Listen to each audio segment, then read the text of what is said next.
This audio reading is taken from the book, The Bible and the Newspaper by Charles Spurgeon.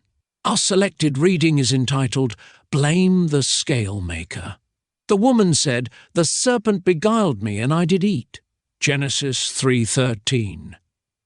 Every man shall bear his own burden. Galatians 6:5.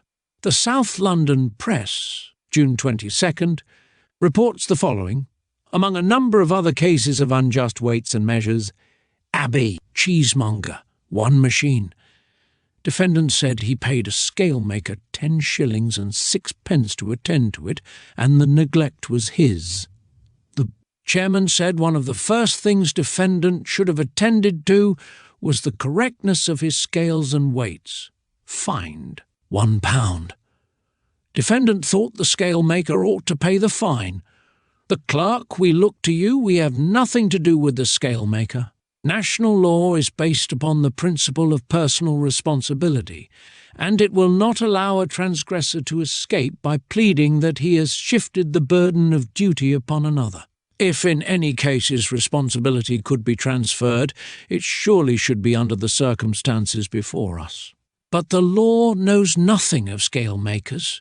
It deals with traders, and if anything be wrong with scales or weights, it does not hold the shopkeeper guiltless, but visits the wrong upon him, even though he may have employed a person to keep his weights in order. This course appears to be severe, but it is both just and necessary.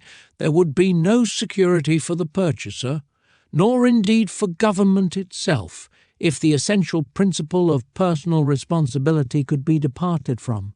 Every man must bear his own burden. Yet this truth is too often put into the background. In religion, men have often acted as if they had altogether forgotten that it must of necessity be strictly personal. We hear of sponsors promising and vowing no end of things, and of priests performing service and doing the devotions of others. Proxies, however, in such matters are a sheer delusion. All true religion is a personal thing. Men sin personally, and they must personally repent of that sin, or personally bear the guilt of it. No man can receive the new birth on behalf of another, nor can another man's faith excuse us from believing in Jesus. Sanctification is not a boon to be vicariously received, any more than heaven can be vicariously enjoyed. A man may fancy that he pays a priest or a minister to do his religion for him, just as the tradesman paid the scale maker, but the law does not recognize the transaction. It deals with principles only. We cannot leave our heavenly business in the hands of a clergyman, as we place our secular concerns in the hands of a lawyer. We must believe in Jesus Christ on our own account, or judgment will go against us. It is true that in the matter of our justification before God, we have been redeemed by the blood of our substitute and are accepted in his imputed righteousness. But in the practical application of the blessings thus procured, everything must be direct and personal. Another may procure us food, but he cannot eat or digest it for us. Jesus has become our bread from heaven, but we must individually partake of him if we would live forever. Another may bring us a candle, but we cannot see the light except with our own vision.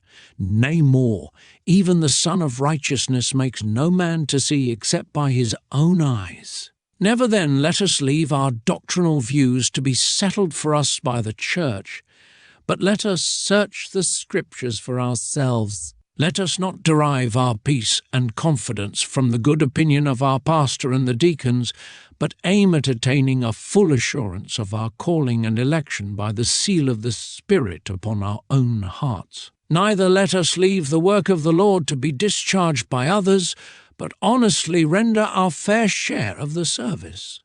We must ask for grace to see to our own scales and cease to leave to the scale maker a matter which is altogether our own concern. This concludes our reading. Thank you for listening.